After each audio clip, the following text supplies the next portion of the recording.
جی ناظرین السلام علیکم. بہت دنوں کے بعد آپ سے ملاقات ہو رہی ہے اور اس قدر ہنگامہ ہے آج کل سیاست کے میدان میں کہ یوٹیوب تو بھول ہی گیا ہے. وی نیوز کے حوالے سے آپ سے ملاقات رہتی ہے، لیکن بہرحال یوٹیوب کے جو لوگ ہیں ان سے بھی رابطہ رہنا ضروری ہے.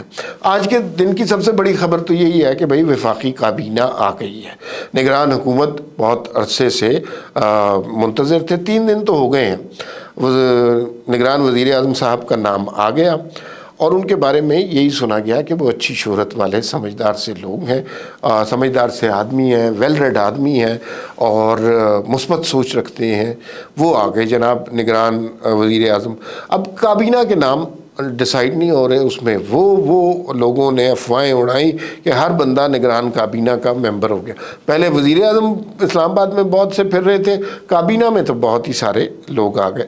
لیکن اس کے بعد ہوا یہ کہ اس کا کیبنٹ میں جو لوگ آئے ہیں اب ان کے بارے میں بات کرنی ہے. آج نگران کابینہ نے حلف اٹھایا ہے اور 18 وزراء ہیں، کچھ معاونین ہیں، مشیر ہیں، ان کے حوالے سے بات کرتے ہیں. دیکھیے سب سے پہلے میرے خیال میں بات کرنی چاہیے وزیر خزانہ کی.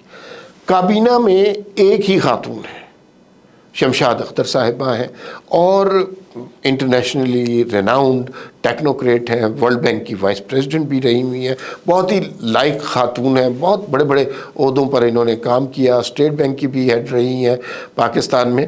لیکن ورلڈ بینک کے حوالے سے جو ان کا کام ہے وہ قابل تعریف ہے. ایک ہی خاتون ہے اور وہ خزانے کی مالک ہے، تو ان کا نام بہت اچھا نام ہے، قابل قدر نام ہے اور محترم نام ہے. اچھا، پھر جلیل صاحب جو وزیر داخلہ ہیں، وزیر خارجہ، وہ بھی کافی معروف آدمی ہیں اور وہ بنیادی سفیر بھی رہے کئی ملکوں میں، ہائی کمیشن میں بھی رہے اور ان کا کام جو ہے وہ قابل عزت ہے اور وہ بہتر آدمی سمجھے جاتے ہیں. تھورو پروفیشنل ہیں، کوئی بیگیج نہیں ہے، کوئی کرپشن کے کیسز نہیں ہیں، کوئی فائلیں نہیں ان کی کھلی ہوئی، اس طرح کے وہ آدمی ہیں. اچھا، ساتھ پھر انٹیریئر منسٹر. اب انٹیریئر منسٹر ایک ڈیفرنٹ نام ہے اس کا کابینہ میں، وہ ہے سرفراز بگٹی صاحب. سرفراز بگٹی صاحب ظاہر ہے ایک خاص جماعت سے، سوچ سے تعلق رکھتے ہیں. بلوچستان میں ان کے ساتھ ملنے والے بھی بہت ہیں، ان کی مخالفت کرنے والے بھی ہیں، لیکن یہ پہلے کوئی بلوچستان میں وزیر داخلہ رہ چکے ہوئے ہیں تو ان کا تجربہ بھی ہے اور ان سے توقعات اچھی ہیں. مرتضیٰ سولنگی ہمارے بہت اچھے دوست ہیں اور کل تک ہمارے ساتھ ہی تھے. آج اللہ تعالیٰ نے انہیں اس عہدے سے سرفراز کیا ہے، اللہ تعالیٰ ان کو کامیاب کرے. Murtaza Solangi voice of America میں کام کرتے رہے ہیں، بڑے اچھے پڑھے لکھے آدمی ہیں، گلوکار بہت اچھے ہیں. سندھ کی تہذیب کے حوالے سے ان کا علم بہت اچھا ہے. پیپل پارٹی سے ذرا ان کا تعلق ہے، محبت ہے، ظاہر ہے سندھ سے تعلق ہے تو کوئی ایسی اس میں بات نہیں ہے. اور پھر یہ ریڈیو پاکستان کے ڈی جی پی رہے ہیں، بہت محبت سے انہوں نے ریڈیو کے پروجیکٹ کو چلایا. پھر بات ہے یہ ہمارے ان دوستوں میں سے ہیں جو تنقید کرتے رہے ان لوگوں پر جنہوں نے بہت عمران خان کے دور میں جو زیادہ شکار رہے دشنام طرازی کا، اس میں مرتضیٰ سولنگی کا نام ہے. اچھا، جمال شاہ ہمارے دوست ہیں، ثقافت ان کا پورٹ فولیو ملا ہے، اچھے سمجھدار آدمی ہیں، آرٹسٹ ایکٹر کے طور پہ آپ جانتے ہیں، میوزیشین بھی ہیں، سنگر بھی ہیں، خوش شکل خوش آواز آدمی ہیں، پی این سی اے کے ہیڈ بھی رہے اور اب اللہ تعالیٰ نے انہیں ثقافت کا عہدہ وزارت دی ہے. اچھے سمجھدار آدمی ہیں وہ بھی اچھے. ندیم جان صاحب جو وزارت صحت کے ہیں وہ بھی بڑے مزے کے آدمی ہیں. ان کا کام جو ہے نا، دیکھیے پاکستان سے زیادہ ان کا کام انٹرنیشنل ہے. انہوں نے یونائٹڈ نیشن کے لیے، یو ایس ایڈ کے لیے کافی کام کیا ہوا ہے، 24 سال یورپین یونین اور ڈیفٹ کے لیے، اور وہ سارے تجربے کو لے کر وہ یہاں پر آئے ہیں اور ڈیلیور کرنے لگے. انیک احمد صاحب کو وزارت مذہبی امور کا ٹاسک ملا ہے. اب دیکھیے جڑاوالا جیسے کیسز ہو رہے ہیں پاکستان میں، ان حالات میں ہمیں کوئی ایسی معتدل آواز کی ضرورت تھی جو صورتحال کو کنٹرول کرے، ورنہ آپ کسی ایک سیکٹ کے حوالے سے بات کریں تو اس سوسائٹی میں تو آگ لگ جائے گی.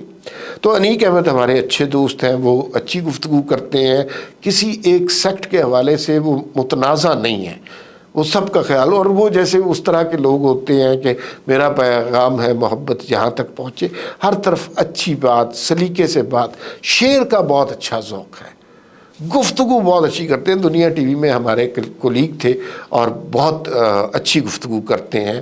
میرے خیال میں اس طرح کے نان کنٹروورشل شخص کا اضافہ بھی بہت ضروری تھا، خاص طور پہ مذہب کے حوالے سے۔ میں ساتھ ساتھ دیکھ بھی لیتا ہوں، میرے کو ایک آدھ نام میرے سے مس ہو رہا ہے تو وہ بھی چیک کر لیتے ہیں۔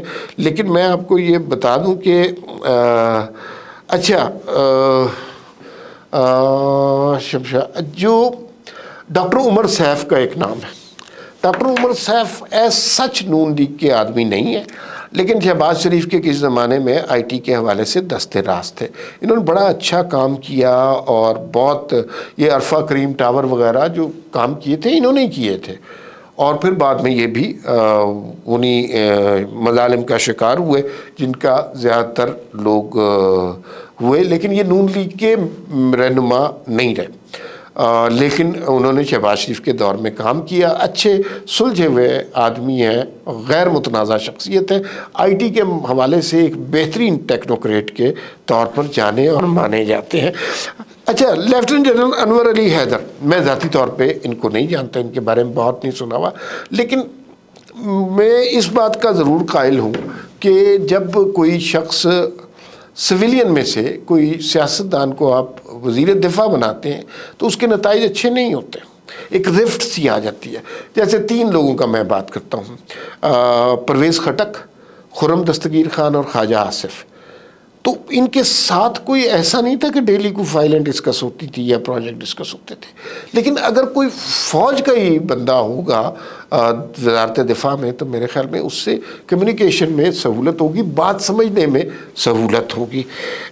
اس کے علاوہ بھائی خلیل جارج صاحب جو اقلیتوں کے نمائندے ہیں، ان کا رول بھی بہت اہم ہے، اور جو صورتحال جڑاوالا کے بعد پیدا ہو گئی ہے اس کے بعد ہمیں ایسے لوگوں کی ضرورت ہے جو نان کنٹروورشل ہوں۔ اچھا، اوور آل بات کر لیتے ہیں۔ اوور آل جو ہے نا، ہمیں یوں لگا کہ کابینہ کا تاثر اچھا ہے، ناموں سے جو امپیکٹ پڑتا ہے کہ یہ ستھرے لوگ ہیں اور نان کنٹروورشل ہیں، اور کرپشن کے کوئی سکینڈل نہیں ہے، کوئی فائلیں نہیں کھلی ہوئی، لیکن پولیٹیکل پارٹیز سیاسی وابستگیوں والے نہیں ہیں، سیاستدان نہیں ہیں سوائے سرفراز بگٹی کے، لیکن وہ لوگ ہیں جن کے ٹلٹ سیاسی پارٹیوں کی طرف ہیں۔ اگر اس طرح کابینہ کو ڈیوائیڈ کیا جائے تو زیادہ تر وہ لوگ ہیں کہ جن کا ٹلٹ پیپلز پارٹی کی طرف رہا ہوا ہے، اور نون لیگ کی طرف جن کا ٹلٹ رہا ہے وہ صرف بیرسٹر سیف ہیں، اور وہ بھی ڈائریکٹ نہیں ہے، لیکن پیپلز پارٹی کی طرف رجحان زیادہ ہے۔ جیسے ابھی نگران وزیر خارجہ کے لیے بھی جو نام ہے، ان کا نام پیپلز پارٹی نے سجیسٹ کیا تھا وزیر اعظم کے لیے۔ تو یہ کابینہ نٹ شیل میں ہے۔ اور ایک اور نام بہت امپورٹنٹ ہے، مشال ملک صاحبہ، وہ معاونین میں مشیروں میں ہوں گی کابینہ کے، اور وہ یاسین ملک صاحب کشمیری حریت پسند ان کی اہلیہ ہیں، میری ان سے ذاتی طور پہ بھی ملاقات ہو چکی ہے۔ میں سمجھتا ہوں کہ ان کو کابینہ میں وزراء کے برابر بٹھانا بنیادی طور پر عزت دینا ہے، احترام دینا ہے کشمیریوں کی جذبہ حریت کی اور ان کی پاکستان سے محبت کو احترام اور عزت دینے کا ایک طریقہ، ایک کرینہ، ایک سلیقہ یہ بھی تھا کہ آپ مشال ملک صاحبہ کو اوور آل دیکھیں اور ان کو کابینہ میں جگہ دیں۔ ایک سوال بہت ذہنوں میں آ رہا ہے، وہ یہ ہے کہ کابینہ کتنے عرصے کے لیے؟ لوگ کہہ رہے ہیں جس طرح کی کابینہ ہے یہ 4-6 مہینے کے بعد نہیں جا رہے۔ میرے خیال میں ان کا مینڈیٹ 4-6 مہینوں سے زیادہ نہیں ہے، اور اگر 4-6 مہینوں سے زیادہ انہوں نے کام کرنے کی کوشش کی تو وہی لوگ جو آج بہت مقبول ہیں، معروف ہیں، ہر جگہ ان کی پروفیشنل بریلینس کی تعریف ہو رہی ہے، انہی لوگوں پر لوگ طعنہ زن ہوں گے، کرٹیسائز کر رہے ہوں گے، ان کو برا بھلا کہہ رہے ہوں گے۔ تو ان کا بنیادی کام سیف طریقے سے، اچھے طریقے سے الیکشن کروانا ہے، وہ کروا لے، پھر اس کے بعد اللہ اللہ خیر صلاح۔